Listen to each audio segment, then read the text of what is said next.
Well, the parade would start off here. Right at the front of the parade would be the police, because it would be showing the way, and then it would be the pipe bands, and years ago it would have been the coal queen on a big float, and then all the kids at the back, and the parade would set off, and it would start off this way. This is Morse Road.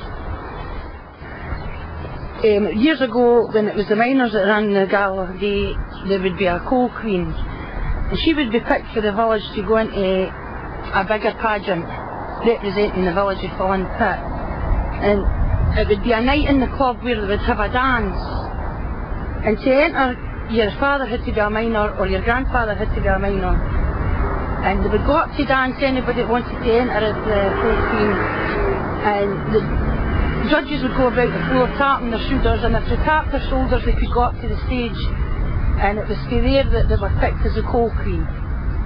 She would sit in the float along with two attendants, whoever was the second and whoever was third, to lead the parade of the gala day. This is the biggest street at this side of the village, which is King Street, and when we go over the other side, it is really the biggest street in the village. It's Polmays Crescent, and it spans from one end to the village right to the other end of the village. It was always taken that way because once we come up Polmays Crescent, we're heading back towards where the Gala Day Park was, and that took in most of the villagers, and everybody knew what way they would be taken, so if they weren't in that street, they made their way to that street to watch it. Oh, everybody just went in whatever they wanted to, and you'd have lots of kids, maybe 30, 40 kids all dressed up in the parade, which was good as well. Batman, Robin, Andy Pandy, all different things. Miners, policemen, all different things they would come dressed as. And then years later, the committee started dressing up the adults, and they tried to keep it a theme. Maybe one year we were all clowns, and then the next year we would be can-can girls or whatever, etc. It would be different every year. So the adults kind of joined in, made the parade colourful as well as the kids.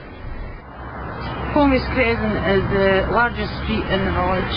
It spans one end right to the other, takes in basically the wee street that lead off to it. The only time the route would be taken away from the full length of Polmays Crescent is if the Gala Queen or any of the attendants, page boys or whatever's house was in another street, always made sure we went by their house. The only time that we wouldn't do the full route of Polmays. But the coal queen was 18 and over, and her father had to work in the pit, or her grandfather, and it was picked by the miners. She was picked by the miners. But when the miners gave up the gala day, they handed it over to the village. So the only way the village could get a committee together to fundraise and everything was to start having a gala queen. And the Gala Queen was picked for primary 7. All names went in a hat. It wasn't anybody picked the wee girl. All the names went in a hat, and whoever's name came out was the Gala Queen that year. And the same went for her attendants and her page boys and her wee angels. And it was their parents that formed that committee for to fundraise all year for to have that gala day. Well, there was an awful lot of work involved in running the gala day, but I would say the most work came was the fundraising, because you had a set amount to spend out in the gala day every year, because every kid got a free bag, they got free juice, everything was subsidised, like the fun fairs, like where maybe it was a cost £1 a shot, we had it subsidised to 10p a shot, so that kids that maybe a mother and father's not got much money, had 2 or 3 kids, their parents could still enjoy the day the same as the rest. But years ago this was the route, and once the Gala Queen stopped being the Gala Queen, it became the fun day, we went back to this route. It was only when it was the Gala Queen picked at the school and the park had been changed to the school that we take that route down Lamont Crescent. They would put banners up all the way along the route and all the way along the main village, the main street in the village.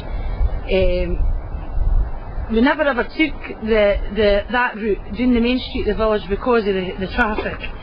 We tried to keep off the main street, but it was all decorated up, just let everybody ken that the gala day was coming. It was a holiday, it was a big thing to look forward to. And I mean, every kid was so excited when the gala day was coming, because they knew they were getting new clothes that year. And see who was better than who. Loved watching the fancy dress. I never ever entered, my sister did, won it quite a few times. But as I got older and I became a committee member, my favourite time was dressing up. I loved dressing up for the parades. You know, the kids' faces and them all lighting up as you were going up to them, and they didn't know who you were because you were all dressed up. That was my favourite bit. So that was another thing, was to go out and get a celebrity, if we could get a celebrity, to come and crown the Gala Queen. Usually a local councillor, because that was as celebrity as we could get. I can't think, maybe years ago, they maybe got somebody that was really quite famous, but it was famous enough for us. We've got councillors today usually.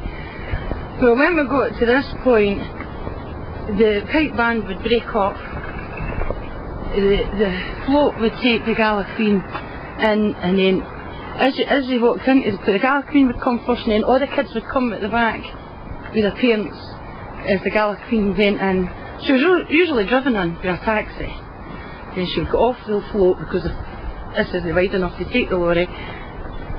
She would go off and put into a taxi, and the taxi would bring her in, and there would be a stage set off in the middle of the park.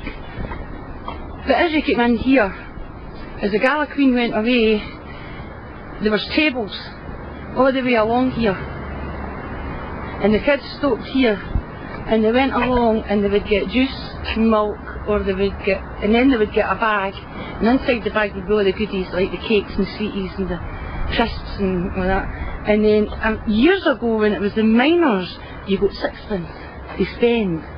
They done away with that when it became the Gala Queen, but all the kids got their sixpence. And then once they'd got their bags, I mean, there would be quite a few tables where all the minors would be helping out as the kids were all coming in, because it was a full village, and within 10-15 minutes they were all in the park, because it went that quick. And there would be various things all set up in the park, games. But before it started, the Queen would go to the stage and all attendants, and then whoever was the celebrity that year that was going to crown the Queen. I mean, sometimes we had head teachers, councillors, just like councillors did it all the time, but we'd have head teachers and the minister maybe, and different people came that stay the village, and then they would crown the Queen, and then she would say a speech, and she declared the Gala Day open. And the same happened with the Cold Queen. She declared the Gala Day open, and then the fun just began. But nothing was allowed to start until the Gala Day was open. The minute Gala Day was open, she said it was open, the shows started up, the races started up. We'd have different races for all the different age groups. They would have novel and knees competition, bonny baby competition, three-legged race, a mum and dad's race, a mum and kids race, where they were all joined together, a sack race, egg and spoon.